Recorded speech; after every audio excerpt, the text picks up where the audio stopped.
Welcome back to our refit madness. We're only 4 weeks away from Christmas. New and old things are being fitted and refitted on our 42-year-old Venus Ketch this week. We're moving over to a lithium setup, but because lithium batteries need a completely different space than our old setup, we've had to build an entire extension on our battery cupboard. We also finally finished rebuilding the rotten old sofa and, after years aboard, get our very first set of custom-made cockpit cushions. And to catch our breath from this exhausting refit, we escaped to explore a beautiful historic fort that once guarded the entrance to mainland Guatemala. Enjoy the episode.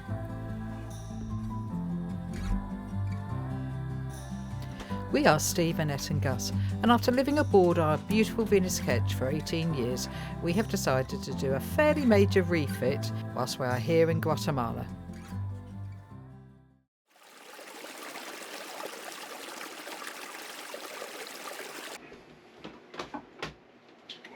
So hard.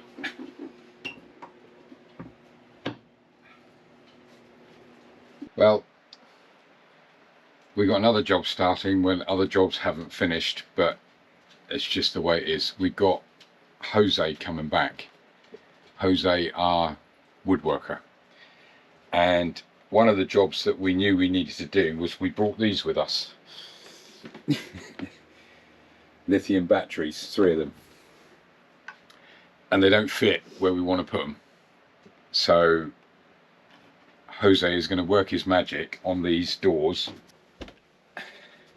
and basically extend it out, because the batteries that we've got at the moment are, don't look at that bit, 2-volt cells, AGMs that you need 6 of them to create a 12-volt bank, and they're really tall and thin.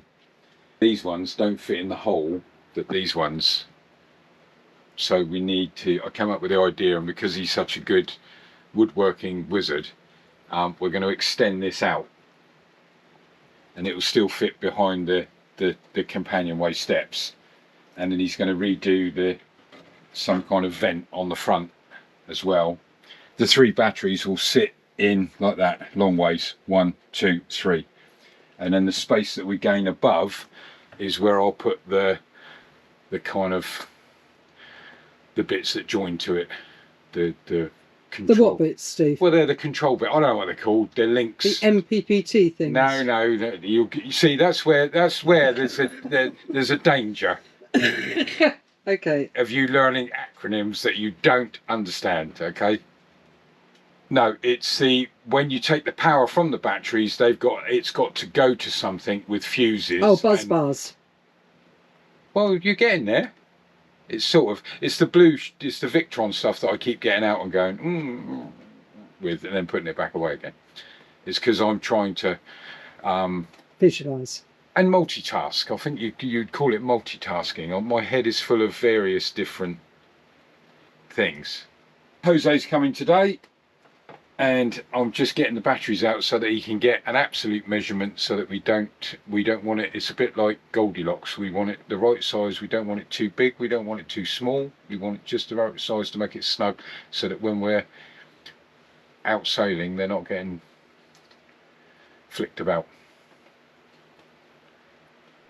I can lift it, but I thought lithium was meant to be light. But yeah, they're 300 amp energies, and we've got 3 of them, so we're going to have 900 amps of lithium is the plan, replacing 780 amps of AGM. The second job he's going to do down here, we used to have sliding doors here, like a frame with sliding doors, and behind the frame with sliding doors was this, and it's much nicer looking than the sliding doors. So this is where our plates and cups and everything go. So we're getting him to modify this, fill this end bit in with a piece similar to this, and then at the end I've got some pipe work which is part of the deck drain, and he's just going to box that in, but box it in such a way that I can still get to that stuff. That's the plan. So that's number 2 job. Number 3 job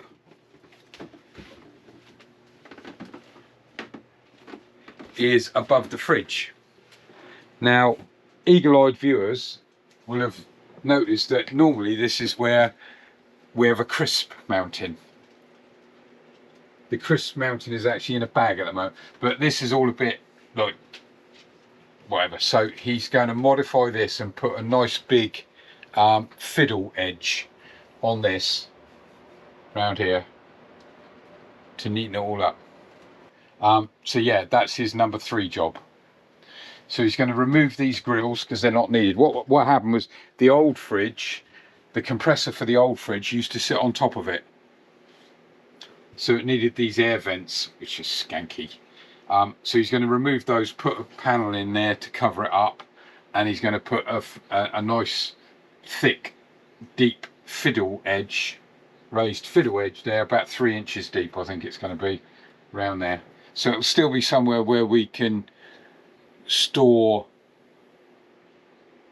Not crisps. No, not crisps. Crisps are going in the new cupboard.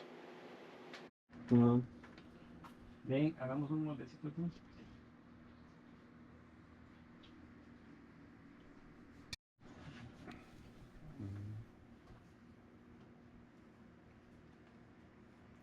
This is what Antonio did. So Jose and Antonio are back again with another bit of woodwork.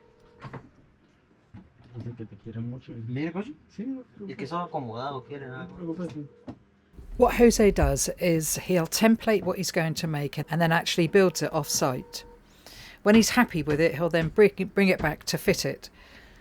We insist that everything is made out of teak wood, and as you can see, he has replaced those awful plastic vents to wooden Venetian vents, but has also reused the original doors. When we get around to removing the varnish in this area, we will also remove it from the doors.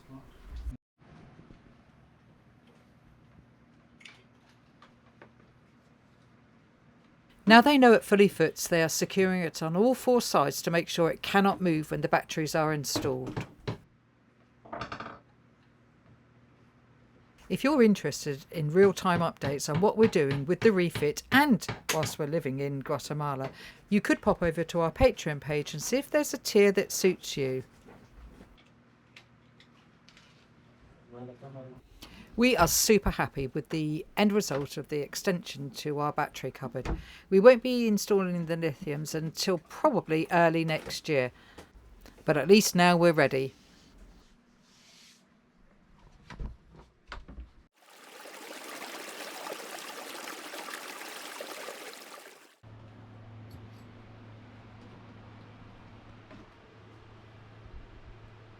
As Jose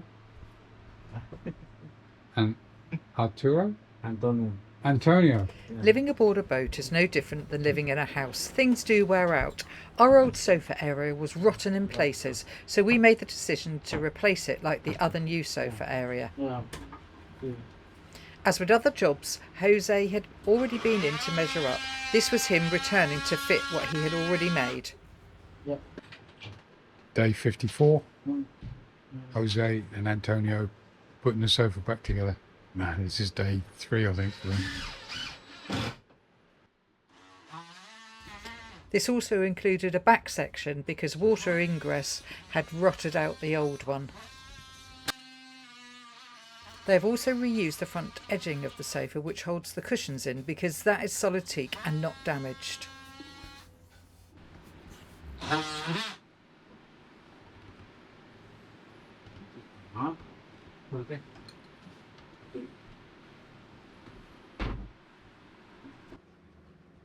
So this part, or this side, is now finished to match the first side that we had done. So Jose and Antonio came in and they started off by ripping this front piece, or cutting this front piece completely off, making a template for a new base, and also ripping out the old back, which was really quite horrible. They come back in, they've reinstated the new base and all new tops, and they put the new back in and they put the front back on. So this was the new piece that was put in, and what he's done is he's managed to match that to the existing side. It all fits in together.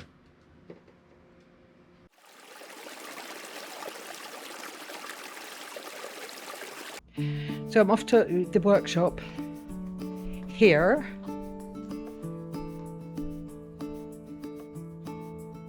Yeah, so I've come to the workshop because my job this afternoon is to strip this.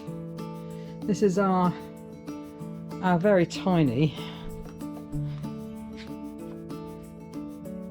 saloon table, which we're going to make even smaller, believe it or not, but we're going to make it smaller to make it larger, wider, but right at this moment I just need to strip it. So that's my job this afternoon. And it's very hot in here, very hot, so I'll only be in here for about an hour, I think, about that.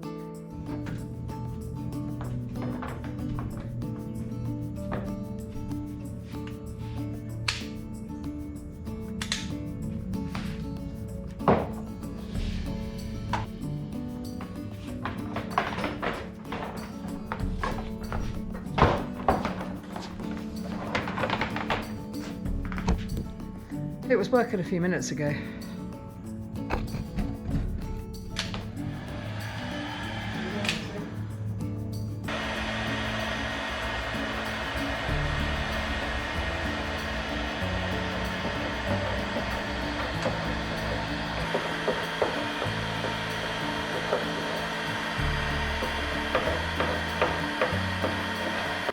Having this workshop area has been truly helpful. We're so glad we picked Monkey Bay Marina.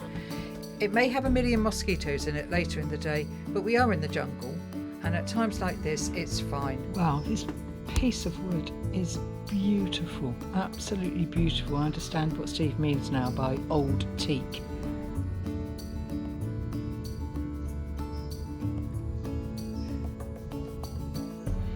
Well, it didn't take me as long as I thought. It's not quite finished. I'll have to come back up again tomorrow and finish it. But it's lovely. It's a beautiful piece of teak. And once it's rubbed down a bit, it's going to be gorgeous. These fiddles here are coming off. Happy. We had our original table here that mounts in the floor, screws into the floor, and will raise up and down. And so we could have this as like a kind of a bed. We still want that, but we want to change the table. Or not change the table, we want to modify the table. So it used to kind of sit fairly close into this area here. But it was always quite cramped where your legs were. And we've now got that bit on the other side. So we've come up with the idea that we want to bolt it in a slightly different position, so we want to move it over. We're going to narrow it down slightly to make it a little bit easier to get around when you're kind of in this position. Part of the woodwork that we chopped out from the other side that was between the two existing chairs had a drop leaf on it. We want to take that drop leaf and add it onto this table and fit it around the mast. That's the plan.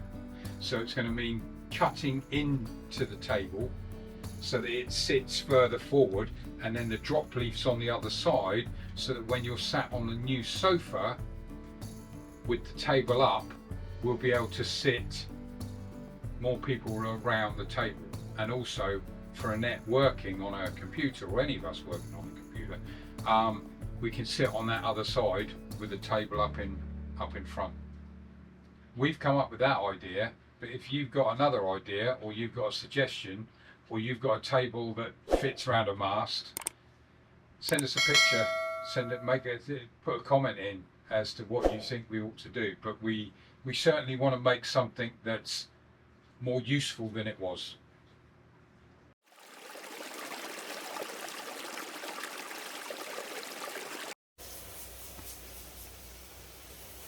We've always had a mishmash of cockpit cushions, mostly homemade and mostly ill-fitted. When we are sailing and not doing boat jobs, we spend a lot of time sat outside, so we decided to have custom-made cockpit cushions, made that properly fitted round the helm wheel and for all four sides. I should have done this first thing this morning, not now. What, when you were up at 3? Yeah, when I was up at 3 o'clock. I should have come out here at 3 o'clock and done it. Yeah, well, That would you make need a more manager. sense. You need a A manager. project manager. I'm Yeah. dripping. Look at that. That's horrible. Yuck. You don't know you're sweating until you're sweating from your eyeballs. I am sweating from my eyeballs. Where do you think it's coming from? It's on my... Well, it's not eye juice.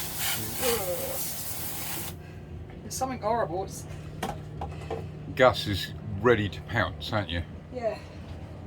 He keeps going after the end of the hose. All right there, Gus. We've got to get a little bit of Gus in here for Debbie.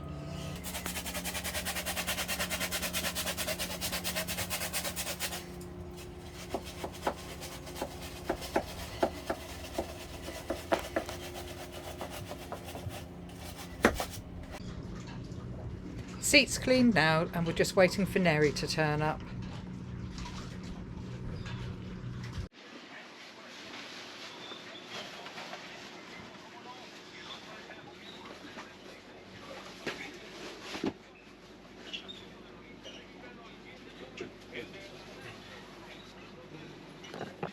These are our cockpit cushions, first ones we've ever had. We chose a Sunbrella fabric which is UV resistant and closed cell foam which is waterproof. So hopefully these should last us for quite some time. Very nice.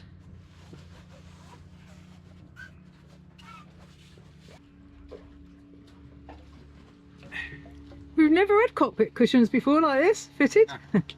They look really good.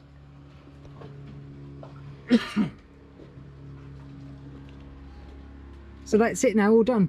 Yeah. Yeah?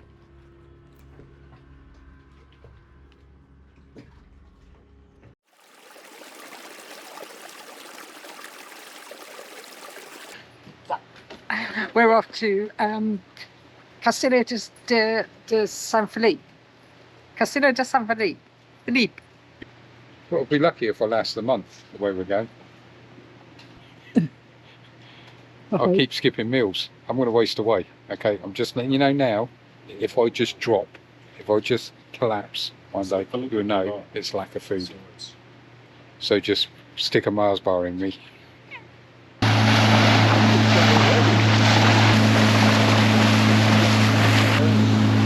Access to parts. John, aside from that, but the biggest thing is the holes.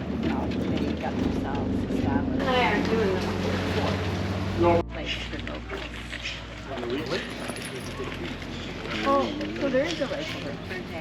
Oh, right on. There's the beach down there. The water actually looks bluer here. So the coconuts that fall here, are they good? Oh yeah, if you want to carry it around with you.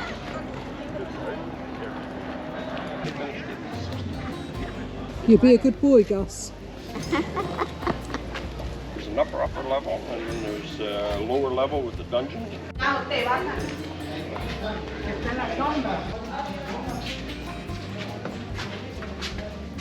It's very pretty, isn't it? Well, it would be cooler at least in here. Yeah. I went down into the dungeons, but as you can see, it's prison con agua, prison with water. It's something that's died out, but I think they should bring it back. Basically, you put the prisoners down, and when the tide comes up, they die. Oh dear, what a shame. I confess. Confession, right. I confess. I confess. I don't know what I'm confessing to, Well, but you I can confess that you allowed me to skip 2 lunches this week. Oh my God. The fort lies just where Lake Isabel narrows. When you first see the pretty stone fortress on the edge of the river, surrounded by jungle, you could be forgiven for thinking that this was once a peaceful place to live. But for centuries, this fort was the frontier between safety and danger. It was built in the mid-1600s and was Spain's answer to a growing threat from Caribbean pirates who arrived to raid towns and trade routes. What began as a simple wooden lookout tower evolved into a full defensive stronghold with thick walls, a maze of corridors and cannons directly aimed at the river. Over the years, the fort was repeatedly attacked by the British and Dutch and still houses some artillery from those attacks. To block pirates from entering the lake, the Spanish stretched a giant chain across the river. This prevented enemy vessels from sailing through. What a lovely place, but boy is it hot. Really hot. There's a bit of a theme in everything we say nowadays. It's hot. Yeah, it's very hot. But it is very pretty here. Very pretty here.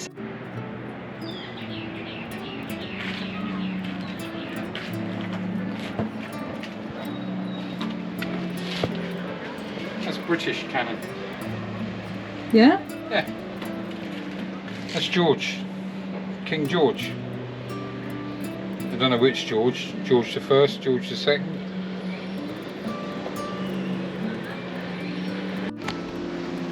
The long drop. Be careful you don't fall in somewhere. What is it? Bodega de Polvora. So I would say it's a wine store. Next to the toilet. Lovely. So you can't see properly in here, but this is the prison. How nice is that?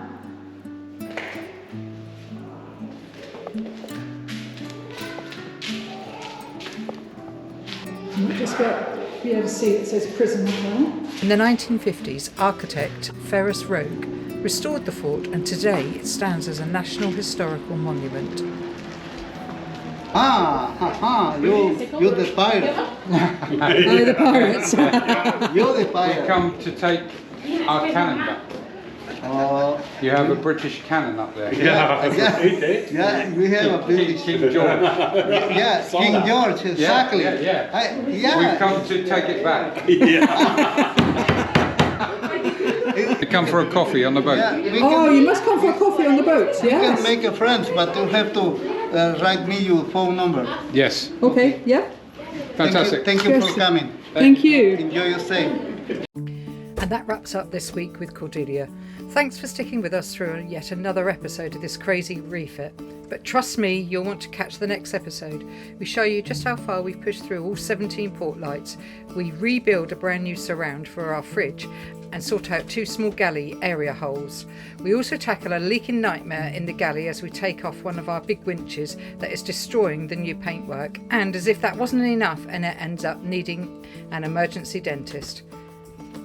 A huge thank you to all of our viewers, especially our incredible Patreon and coffee supporters. If you want to join them, Patreon gets you ad-free episodes released a few days early, real-time updates and exclusive access to both Annette and Steve. We'll see you in a couple of weeks when things are only getting more intense aboard Cordelia and it's nearly Christmas. Ciao for now. Store. Not crisps. No, not crisps. Crisps are going in the new cupboard. We'll probably, no. We're cutting down on all crisps and all processed foods. We're only going to eat lentils and beans. My new beans that come in a packet where you slice them. We're going to get rid of the crisps. We're going to cut down on all the crisps and all the stuff which is lovely but not good for you. And we're just going to go for a beans and lentil diet. I've already started. I've found one of my new favourite things in Guatemala is beans in a bag. They start off as beans and then they make them into like a paste, and you can get them in red beans and you can get them in black beans, and I've tried the black beans and they're lovely. I haven't tried the red beans. And you heat it up in the packet. You just either put that in the microwave or you put it into some hot water, then you turn the top off and you just squeeze it out.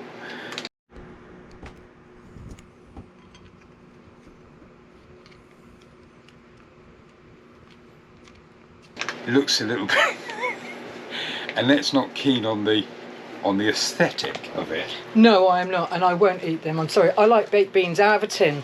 lovely baked beans out of a tin in tomato sauce. This I just can't bring myself to eat. Well, eat it in the dark because it looks a little bit like something that Gus might have delivered. But tastes amazing, tastes amazing. And I'm sure we're going to get sponsored by Ducal Lojos beans for the discerning man. I've got a really bad cough, really hacky cough. Neither of us have been very well now for about 3 weeks.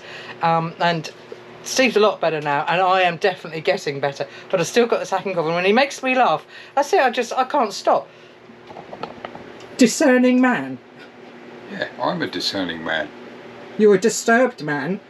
A man has got to have certain things in his life, like statement pieces of clothing. Don't even get me going on statement pieces of clothing. I've got a few, but I don't get to wear them very often. A few of you have mentioned the fact that I'm not actually seen very often now in my pants, particularly Sid and Ant from Impavidus. And the reason being is when I was in pant mode before, we were in an anchorage and nobody was around. It's a little bit funny in a marina to wander around in your pants. Apparently people don't like it.